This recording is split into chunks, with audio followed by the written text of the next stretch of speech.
Quise traer el tema de las metástasis cerebrales porque creo que los neurocirujanos tenemos un reto.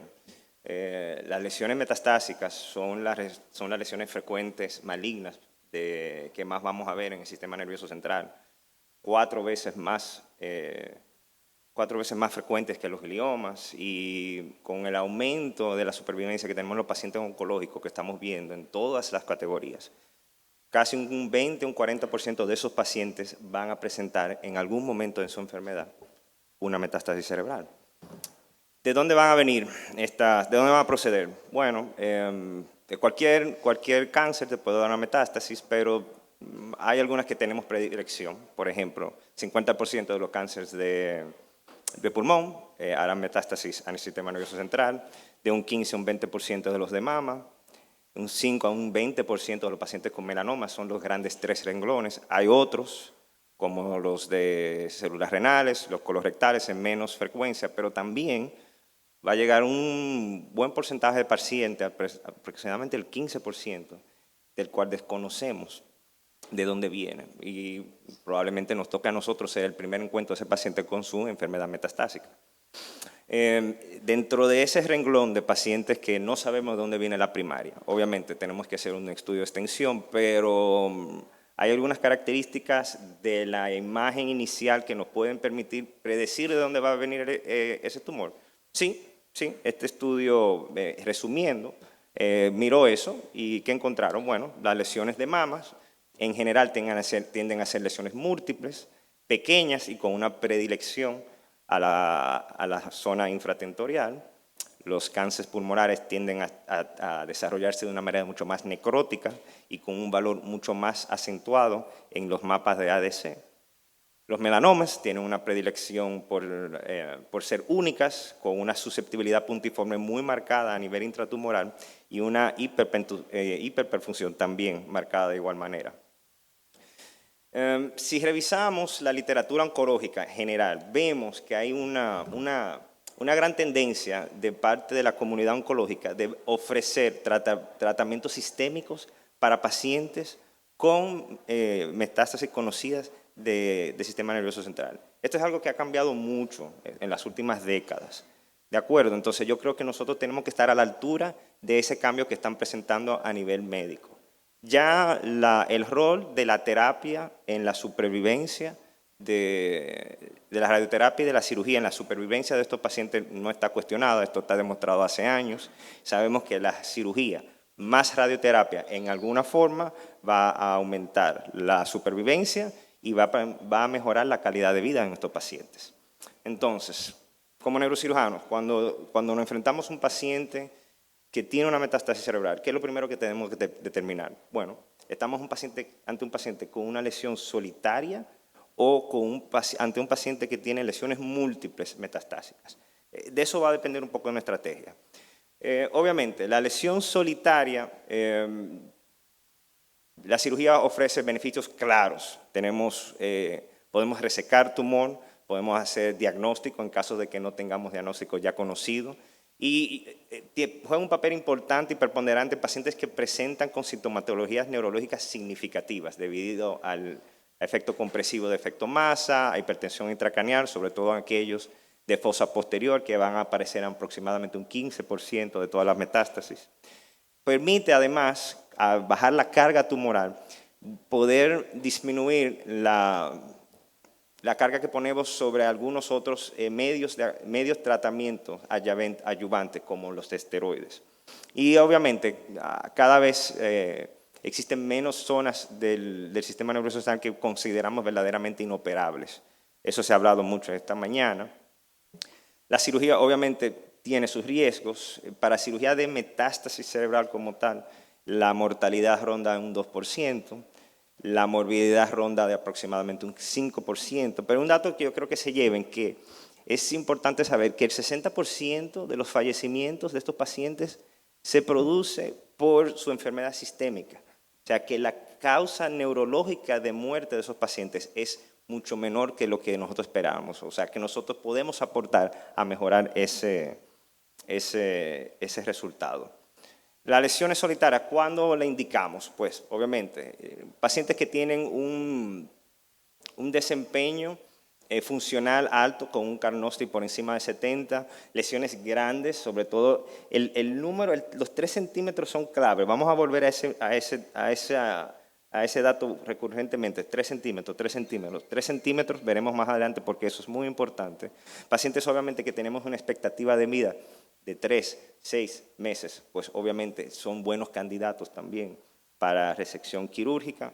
Obviamente cuando los pacientes los presentan con una clínica neurológica evidente y en pacientes más jóvenes. Por debajo de los 65 años, a pesar de tener enfermedad metastásica, yo creo que todavía debemos clasificarlos o considerarlos como buenos candidatos quirúrgicos. Unas menciones importantes, unos asteriscos importantes son las lesiones quísticas o necróticas, porque debemos tratar de mejorar el perfil tumoral para mayor respuesta al tratamiento radioterapéutico.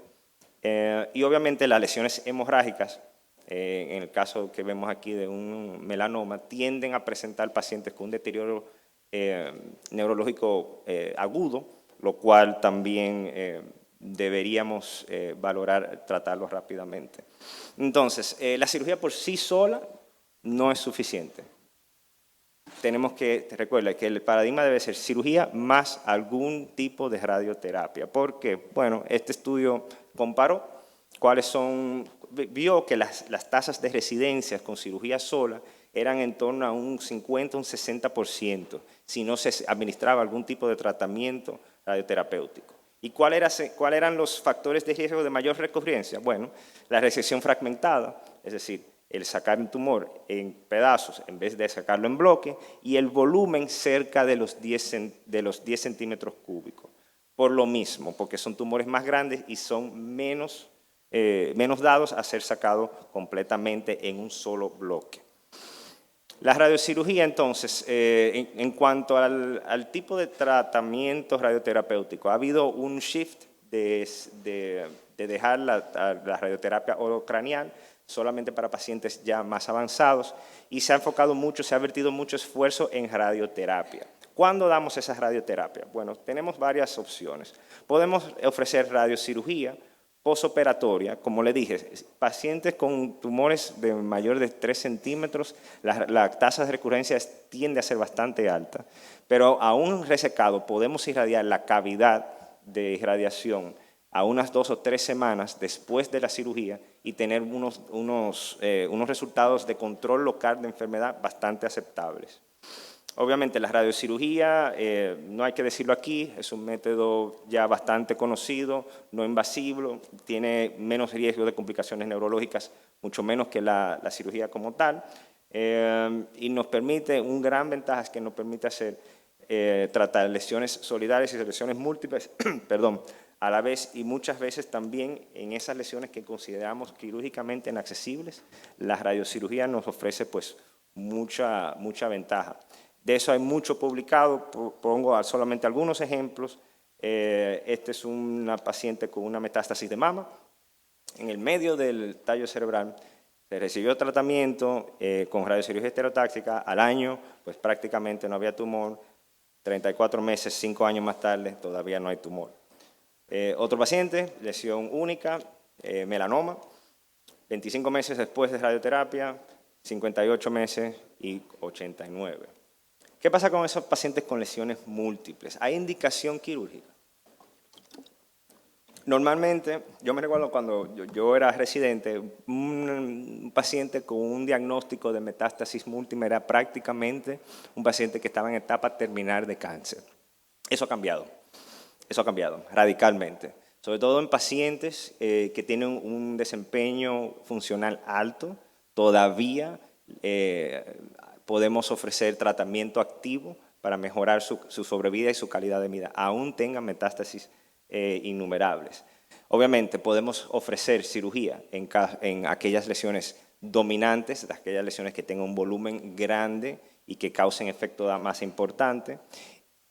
Después irradiar la cavidad y podemos también en el mismo acto radioquirúrgico irradiar las lesiones no resecadas. Bien, ¿Y qué pasaría entonces si invertimos el orden? ¿Qué tal si hacemos primero radiocirugía y después operamos? Bueno, eso se estudió y vimos que tanto para la radiocirugía preoperatoria como la posoperatoria tenían los resultados bastante favorables, pero había menos incidencia de radionecrosis cuando se irradiaban los tumores antes de ser operados y menos diseminación leptomeningia. ¿Por qué? ¿Por qué es la mejor opción? Bueno, primero porque es más fácil yo planificar una radiocirugía a un volumen más definido que a una cavidad quirúrgica, que es mucho más irregular. Hay menos radiación que damos al margen del parénquima tumoral, con lo cual la incidencia de radionecrosis va a ser menor. Producimos una esterilización tumoral, es decir, que al momento de nosotros manipular ese tumor intraoperatoriamente, pues puede haber menos diseminación, leptomeningia. El cuándo hacerlo, surge debate en la literatura, pero la mayoría están de acuerdo que se podría someter a ese paciente hasta 2 semanas antes de ser sometido al acto quirúrgico, dar radiocirugía y después operar. ¿Qué pasa en esos pacientes entonces que operamos, irradiamos y eventualmente vemos algún tipo de recurrencia en la resonancia? Muy fácil, en general. Si esa recurrencia aparece en menos de 9 meses del diagnóstico inicial, la probabilidad de que sea una recurrencia tumoral es 50-50. ¿De acuerdo? La mitad puede que sea recidiva tumoral, la mitad puede que sea radionecrosis. Si aparece más allá de los 9 meses, casi el 90% puede ser radionecrosis. Es un dato que creo que se lleven. Obviamente siempre vamos a tener, para salir de la duda, hacer algún tipo de toma de biopsia para confirmarlo. De acuerdo. ¿Con qué nos quedamos entonces?